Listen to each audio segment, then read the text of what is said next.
Good morning, everyone. We are continuing here in the words of the CHOFETZ CHAIM, and we're speaking about the leniency of apetz lasa, which is when three people are told Lashon HaRa in front of them, are they allowed to go and repeat that to other people? So the CHOFETZ CHAIM wants to clarify the details, and I think that it will become pretty clear as we finish going through this chapter that it's almost impossible that a person is going to have a blanket heter, a blanket permission to go and tell over Lashon HaRa just because you heard it in the presence of three other people. Even this that we said, you're permitted to give over the words of Lashon HaRa. First of all, you can have intention to go and reveal it in a public matter. That's referring to the first person who listened to what was being said. Let's say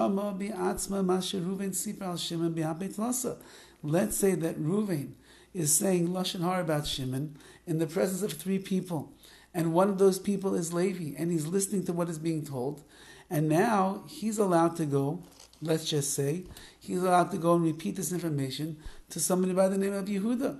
But now that Yehuda heard this from Levi, and he only heard it privately, he cannot go now and tell this to anybody else. He'll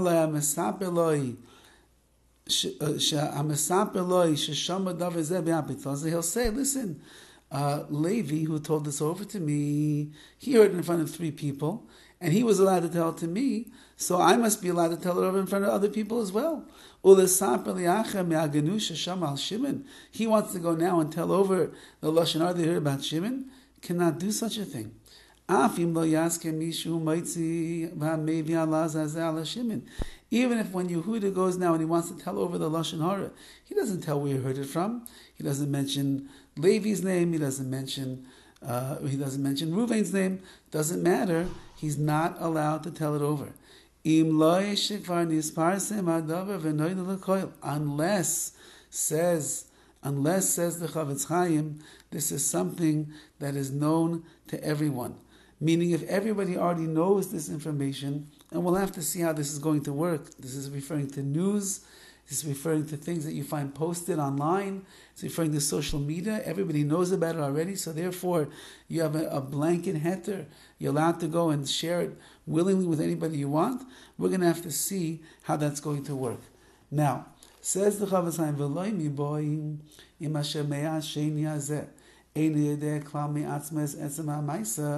this prohibition over here, that Yehuda is not allowed to go and repeat over what he heard from Levi. This applies, of course, when Yehuda, who's hearing it secondhand, he has no knowledge at all of what actually took place. He just heard what Levi told him. Whether Reuven told Lashon HaRa or didn't, he doesn't know. Yehuda is not allowed to believe what Levi says, that Reuven spoke Lashon HaRa. That would be Lashon HaRa itself. But even if Reuven does know that in fact, Shimon Reuven actually spoke Lashon HaRa about Shimon, but he doesn't know, Yehuda doesn't know, did Reuven speak over this Lashon HaRa in front of three people? However, Levi, who was originally one of the three, says, yes, it's true, Shimon told it over in front of three of us. Nevertheless, Yehuda is not allowed to believe what Levi is saying. And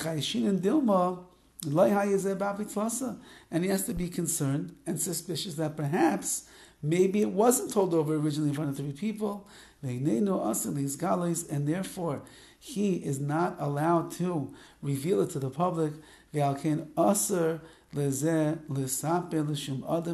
Yehuda, who now heard it from Levi, who Levi is telling him that Reuven said about Shimon, is not allowed to go and reveal this to anybody else. He doesn't have the heter, he doesn't have the permissibility of apetz lasa of three people that he heard it in front of. And therefore, it's not going to work. Now remember, this is really going to get into ideas of news and the like. And Be'ez Hashem, we'll try to clarify as we go through this chapter. Have a wonderful day.